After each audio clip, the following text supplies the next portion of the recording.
Na semana dedicada à mulher, o Jornal da Noroeste realizou um debate com algumas profissionais que estarão representando as mulheres da sociedade pinheirense. Nós agradecemos a parceria dos biscoitos caseiros Sabor de Minas, do nosso amigo José Valdo, que gentilmente cedeu um delicioso coffee break ao final do nosso evento. Este debate foi gravado na sede da OAB.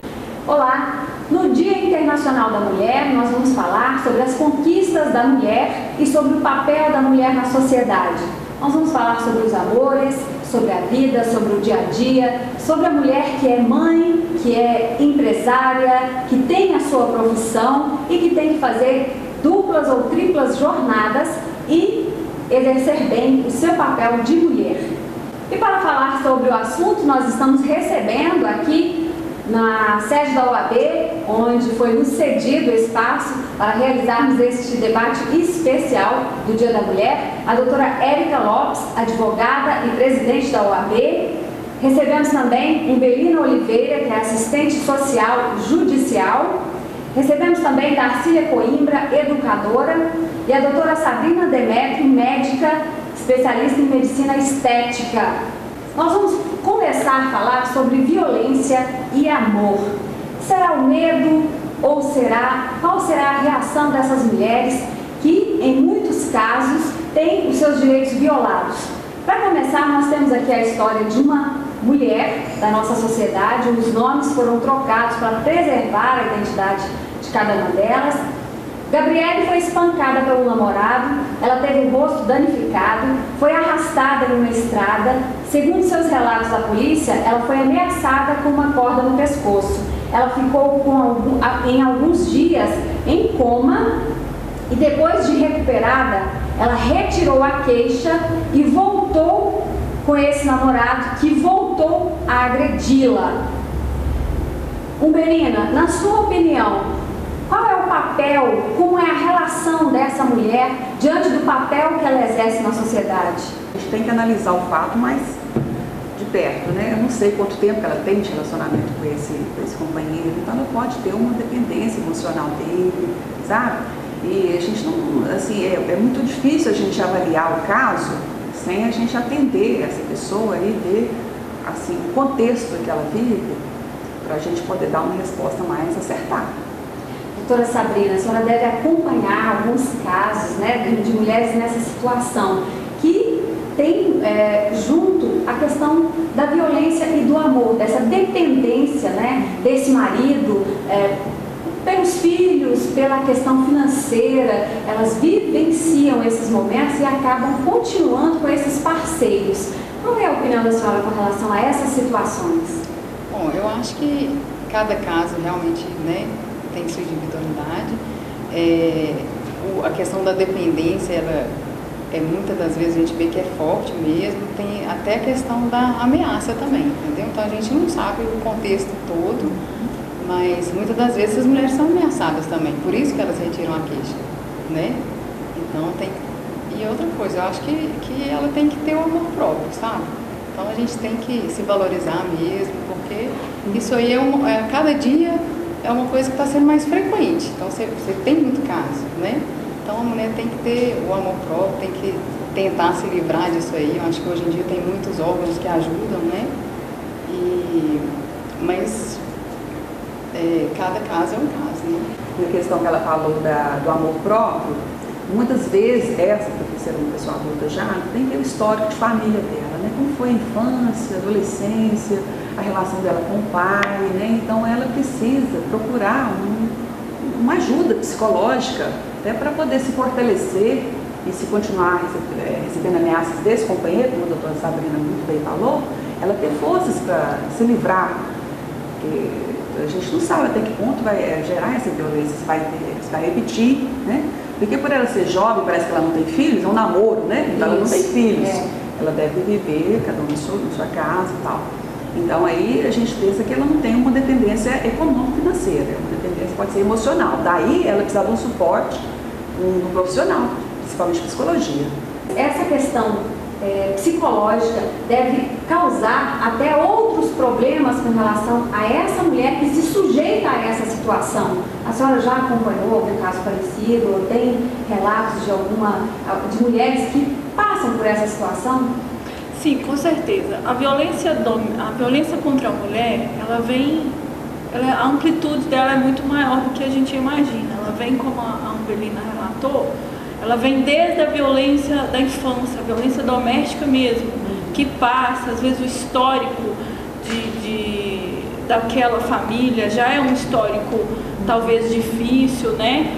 A mulher a mãe dela talvez tenha sofrido alguma coisa, ela já é submissa, ela já vem num histórico de submissão.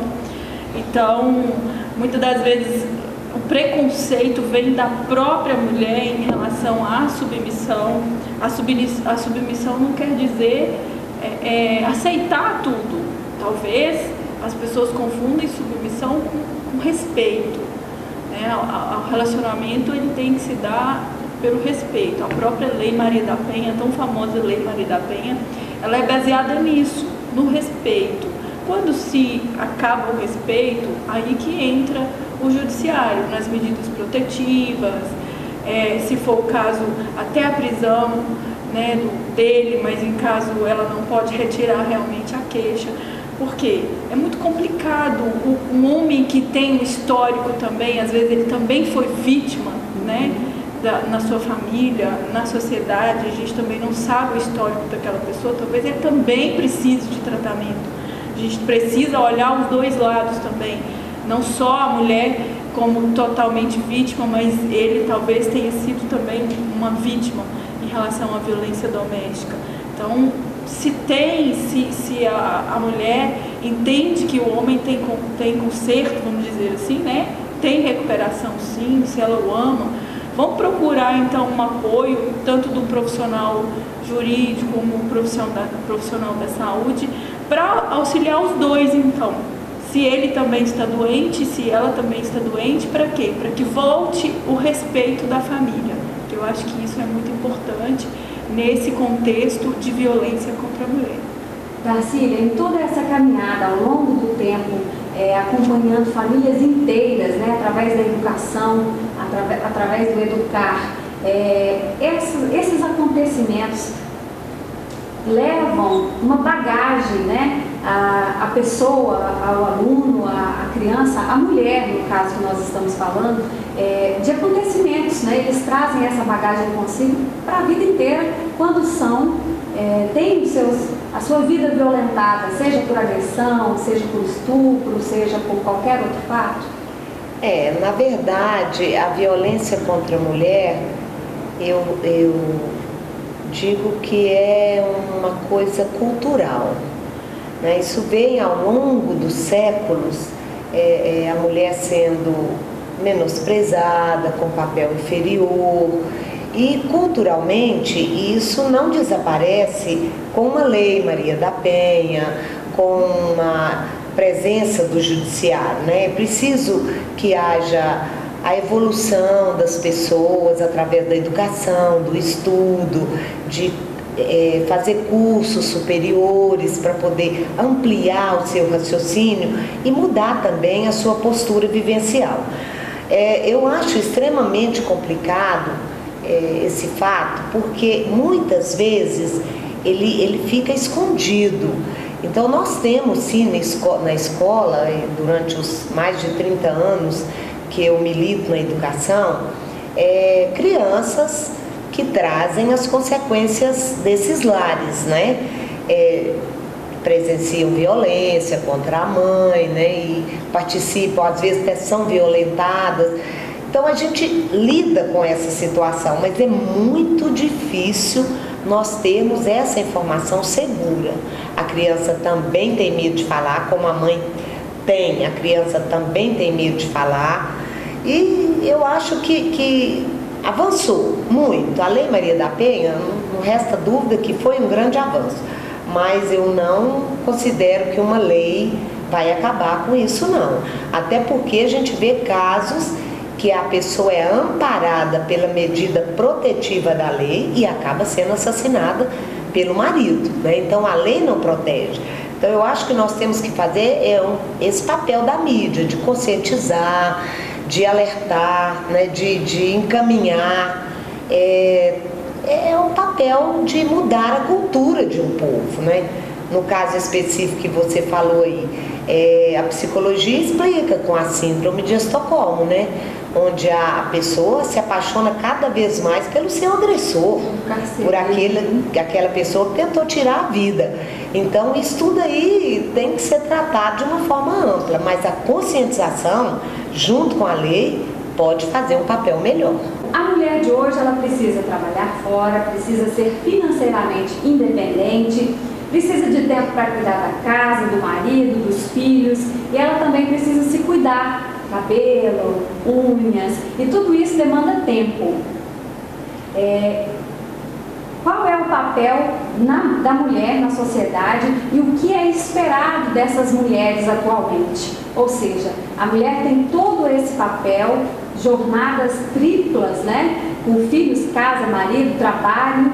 E como é a aceitação dessa mulher moderna, na opinião de vocês? Eu diria que ela é muito cobrada em todos os papéis, em todas as jornadas.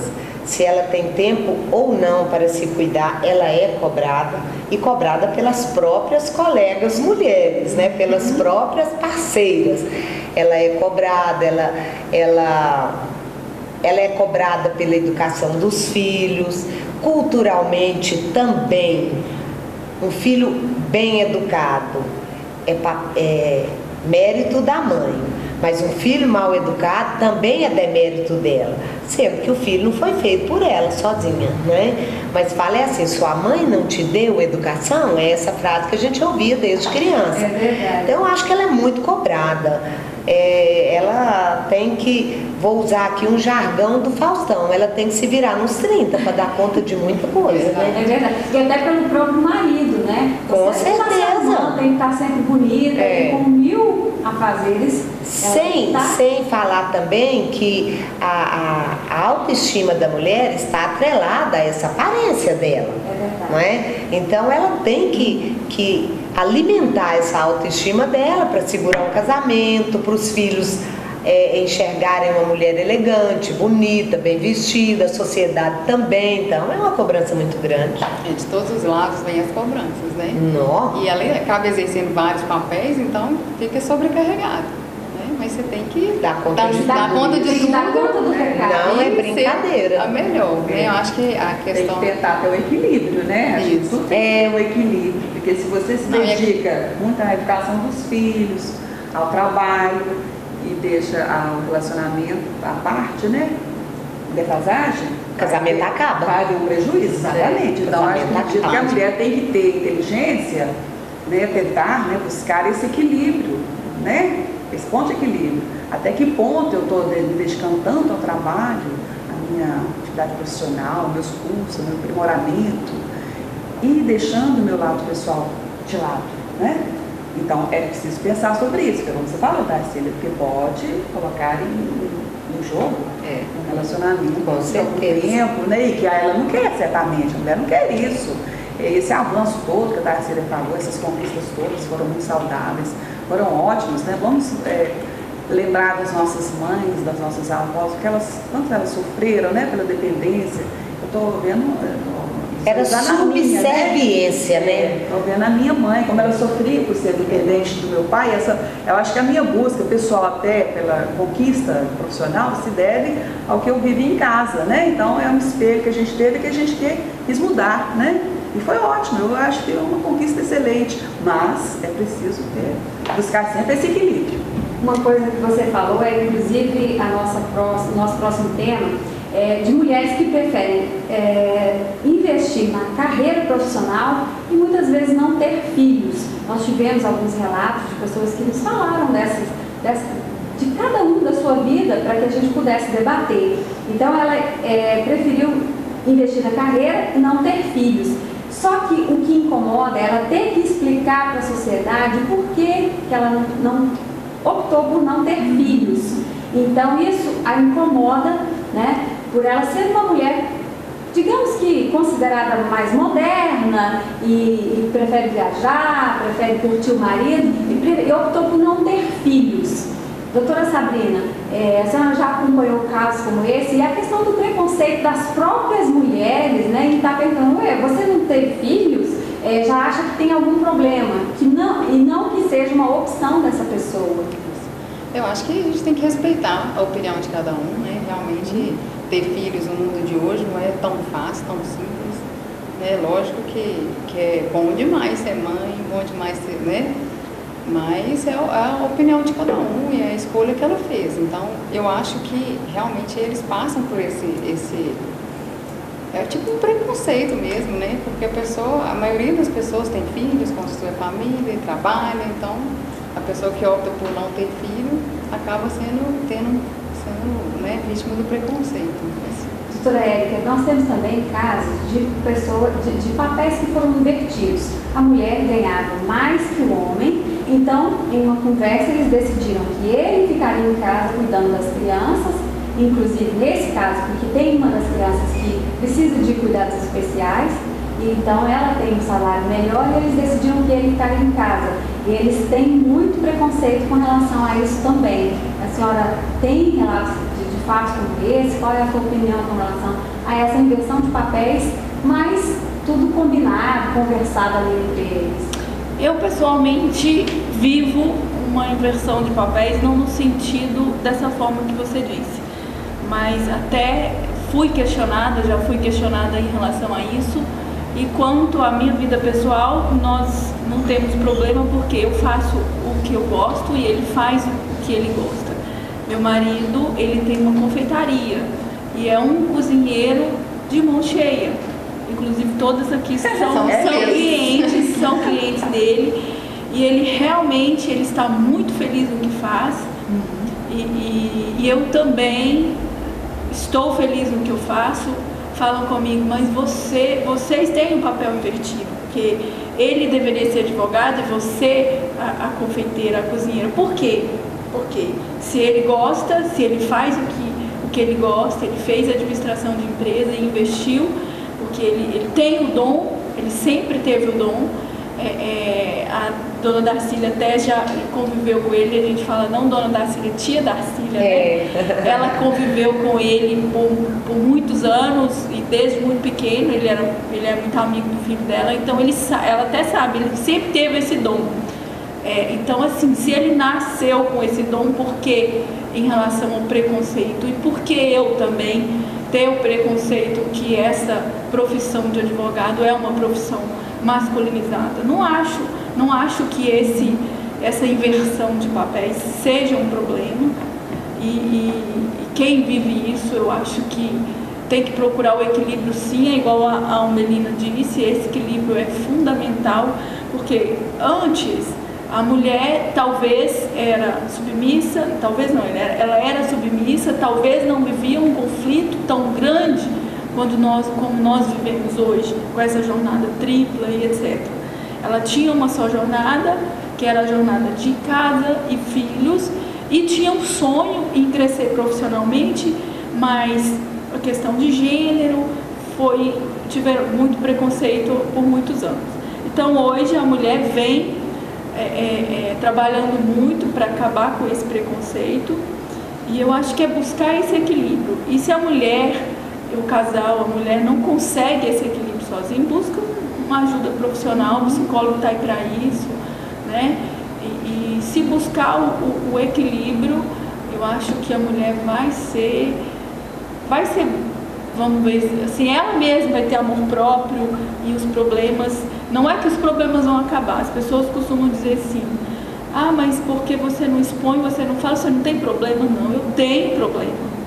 Eu tenho problema como todas as outras têm, mas talvez eu tento a cada dia, junto com o meu companheiro e com a minha família, buscar o equilíbrio, porque eu acho que isso é o importante, o equilíbrio. Darcília, a educação nos últimos 15 anos teve uma nova implementação, 15 anos aqui na nossa sociedade, na nossa cidade. Nós tivemos a chegada da faculdade, esse fato tem influenciado investimentos, da graduação, com relação a esse equilíbrio que a doutora Érica citou, da mulher em si estar buscando mais o seu papel profissional, salários melhores, né, com relação a essa equiparação com os homens? Eu considero que qualquer país, qualquer cidade, qualquer estado, qualquer nação só se desenvolve a partir da educação. Não existe desenvolvimento fora dela. Essas questões que você coloca aí anteriormente, todas elas são questões arraigadas culturalmente na sociedade. Como que a pessoa se desprende disso aí? Evoluindo no seu conhecimento. Para João Pinheiro, essa mudança ela começou a ocorrer muito antes, porque a educação ela é uma atividade de médio e longo prazo. O resultado dela não é imediato. Na década de 80, o pessoal de João Pinheiro, as mulheres casadas de João Pinheiro começaram a buscar sua formação superior em Patos de Minas. Era um grupo pequeno ainda, creio que de 30 a 40, mas já enfrentaram a sociedade pinheirense que diziam que elas estavam buscando em Patos liberdade de relacionamentos extraconjugais, viver uma vida mais folgada e diferente longe da sua cidade, e todas elas deram andamento. Inclusive eu fui dessa geração que formou em Patos de Minas, viajava, largava os filhos com as sogras, e foi daí que começou. A cada ano 30, 40 mulheres se formavam, né, buscando um curso superior e se habilitavam para a sua formação.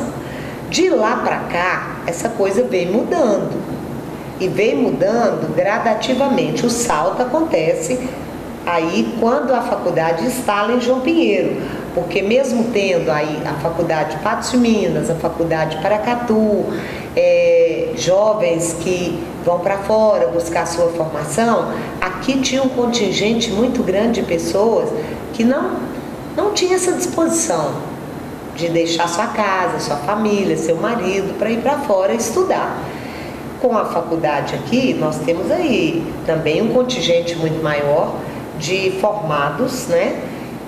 Também falo para você que a faculdade não é garantia, ela é um caminho, mas a pessoa se desprende desses preconceitos arraigados culturalmente na sociedade vigente por uma busca pessoal também. O banco da escola sozinho não faz isso, ele contribui, né? Então houve uma mudança? Sim, e grande, mas nós temos ainda um contingente enorme fora dessa proposta de educação mínima possível, né? E com uma pobreza espiritual e cultural muito maior do que a pobreza financeira, e que repassa às suas famílias esses conceitos arraigados. Então ainda vai demorar um tempo para a gente ter uma sociedade totalmente evoluída, mas que com certeza isso passa pela educação. Umbelina, uma grande maioria das empresas pinheirenses são geridas por mulheres. O avanço nesse setor econômico é devido à independência financeira das mulheres atualmente. Como assistente social, você acompanha diversos casos, diversas famílias no município, né? Como é essa questão dessas mulheres que são guerreiras e chefes de família? É recorrente, isso acontece todos os dias, né? Hoje mesmo eu estive em Brasilândia de manhã, atender um processo de guarda cujos autores são os avós, né? Então são pessoas de condição financeira até razoável, mas que os filhos despreparados, né, muito jovens, tiveram filhos e não tiveram condição de cuidar. Aí nós temos essa parceria, né, que a gente fala com o judiciário. Ainda bem que a gente tenha os avós, né, as mulheres principalmente, porque os homens morrem mais cedo que as mulheres, né? Então as avós são as grandes parceiras em assumir a guarda dessas crianças, né, judicialmente. E é muito bom saber disso, porque estão garantindo a essas crianças um direito à convivência familiar saudável. E vários fatores, a acontece para que esses avós, né, assumam a guarda, os cuidados desses netos, principalmente a questão da juventude, ter uns relacionamentos assim irresponsáveis, né? Na grande maioria, esses netos são filhos de adolescentes? Sim, de relacionamentos muito rápidos, não era nem um namoro, e que gerou uma criança, né? Uma responsabilidade, infelizmente, aquela criança precisa ser cuidada. O pai, a mãe não tem condição, não tem nem financeiramente, não trabalha, ou às vezes esse caso lá, tipo assim, não tem isso, um relacionamento muito rápido. Então, ainda bem que existe, nós temos que valorizar essas mulheres, né, que cuidam dos seus netos, porque é um papel importante para a sociedade, né, contar com elas para poder cuidar da família, né? E muitas vezes essas mulheres não têm um financeiro muito baixo, é uma pensionista, é uma aposentada com salário baixo, ela tem que dividir esse ganho para manter essa criança, né? Porque o pai e a mãe não têm um trabalho, né? Então, e além de gerir essa família, ainda tem o lado pessoal que a gente estava falando, que ela tem que se cuidar, que ela tem alguns cuidados pessoais que é necessário. Vamos voltar no equilíbrio de novo, então ela tem que tentar, mesmo com essa renda baixa, pequena, ela tem um equilíbrio para manter a casa, para cuidar daquela criança, né? Muitas vezes não vai sobrar para ela, não vai, né? Porque se ainda tem algum homem que não sabe, a manutenção de uma mulher é muito cara, né, gente? Fica muito caro. Mas o outro lado também existe. Com o avançar da sociedade, a mulher saindo para trabalhar, as avós estão muito novas hoje, porque aquela avó estereotipada, velha, de cabelo branco, fazendo tricô, isso desapareceu, né? As avós são saudáveis, praticam esporte, então elas assumem os netos também para contribuir com os filhos, para que eles busquem a relação profissional deles, porque não, é muito melhor deixar com a vovó do que deixar com quem não conhece, né? Então a vovó também tem esse outro lado, tem esse lado triste de dividir o pouco que tem, mas de fazer valer a família, e tem o lado também das condições sociais e econômicas de hoje, que obriga a mulher a trabalhar, e a vovó então, já aposentada e muito nova, saudável, vai ter o prazer de desfrutar os netos. Nós podemos perceber que por mais que a gente rode aí na sociedade, a família é sempre o seio e o esteio de tudo.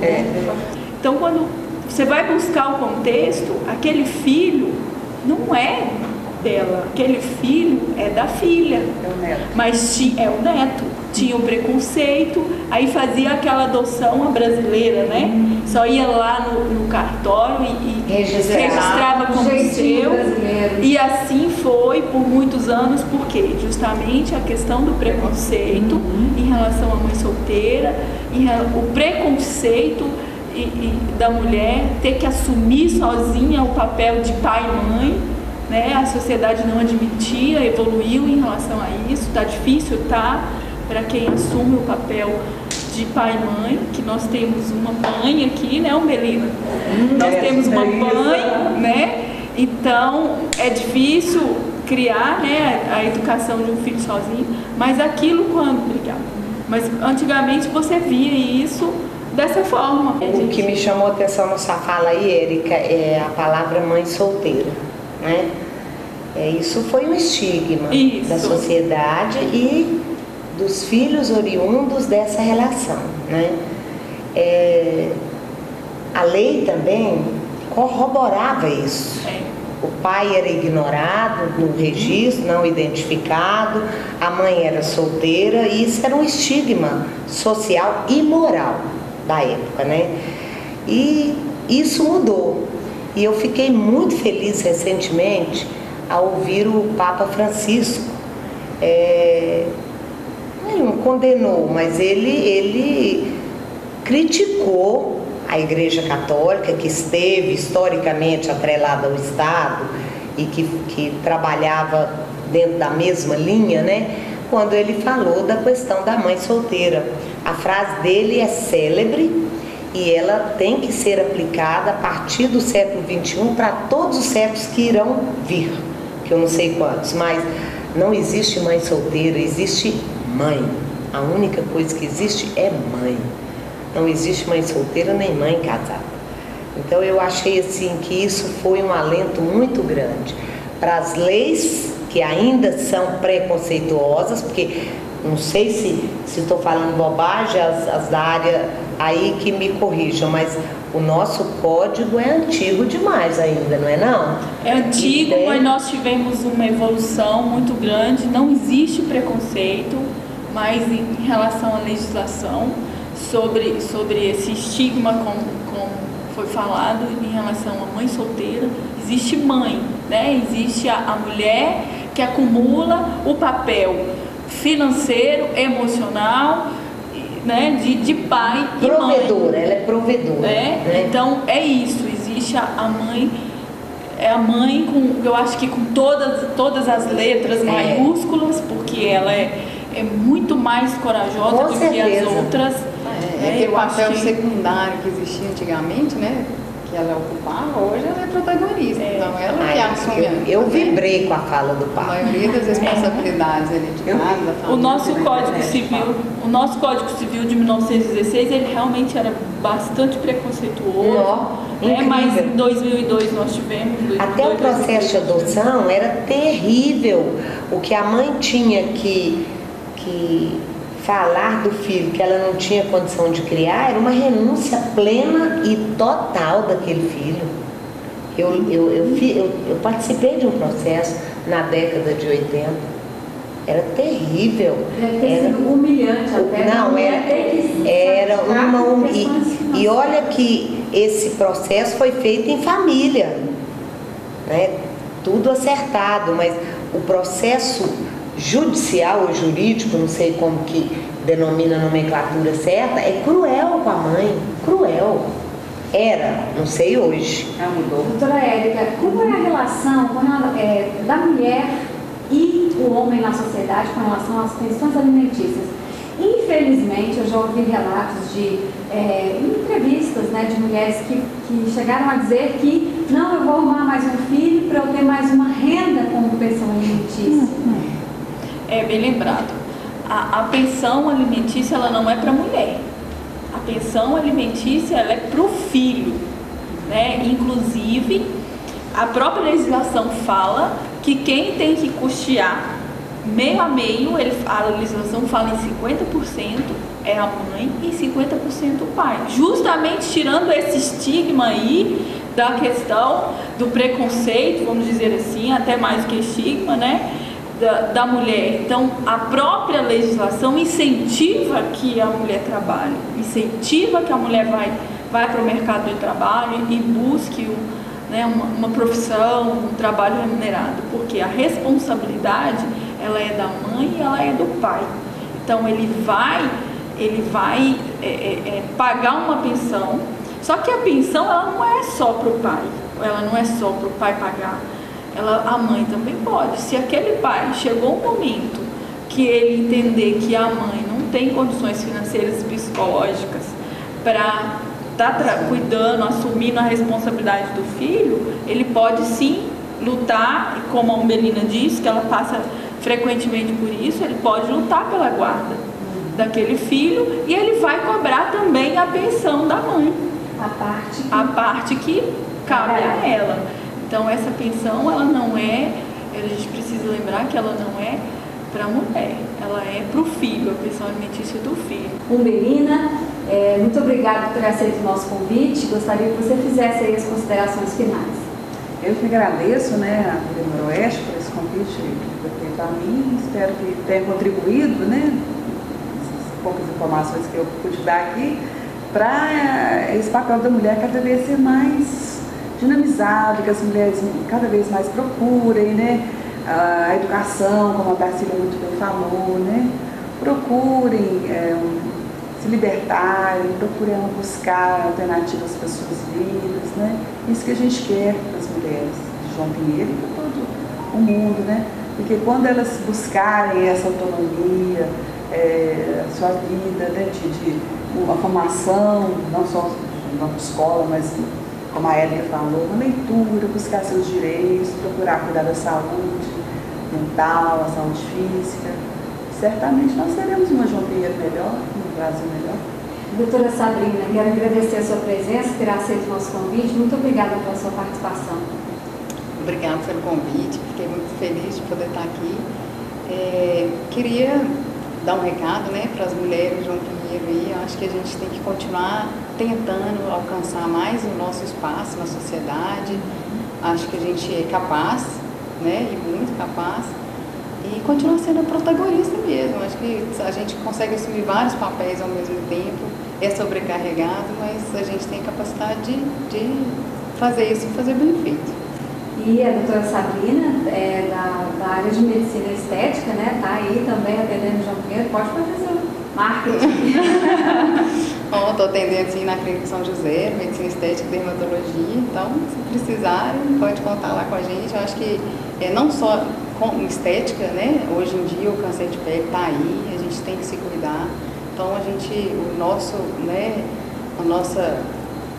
que a gente quer é uma pele saudável mesmo. A gente tem que ter saúde, então não precisa, né? Com a saúde vem a beleza e vem tudo. A autoestima. A autoestima. Então a gente tem que preocupar mesmo com a saúde e precisando a gente estar lá. Doutora Érica, muito obrigada pela participação. Doutora Érica também teve uma participação especial com a gente, nos cedendo aqui o espaço da OAB, né? Para estarmos realizando esse debate de uma forma mais tranquila, né? Num ambiente maior para o nosso debate. Muito obrigada, doutora Érica. Obrigada. E o meu recado para as mulheres, e especialmente para esse mês, né, é que elas busquem realmente o seu sonho. Quando eu voltei para João Pinheiro, eu falei, eu vou ser presidente da ordem um dia. E foi, e nós aplaudimos. Presidente da ordem feminina, da ordem de advogados, e uma mulher na presidência. Nós te aplaudimos. Você é nosso orgulho.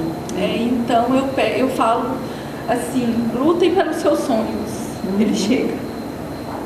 Muito obrigada. Muito bem. Lutar pelo sonho, né? Quero agradecer a Darcília, educadora, é uma parceira do TV Noroeste, está atualmente à frente do Colégio Cenecista, mas esteve sempre à frente da educação em João Pinheiro, e isso muito nos orgulha, e eu sei que a senhora tem sempre frases marcantes, como nos falou aí, e vai deixar para a gente aí essas palavras nesse dia tão especial, para todas as mulheres pinheirenses que estão acompanhando esse debate através do TV Noroeste. Eu agradeço a TV Noroeste, o carinho que eu tenho pela emissora desde a fundação, né? Agradeço a honra de estar aqui com dignas representantes da nossa classe feminina. E o meu recado para as mulheres de João Pinheiro é que elas tenham fé, sabe? Quando a gente tem fé, as coisas acontecem.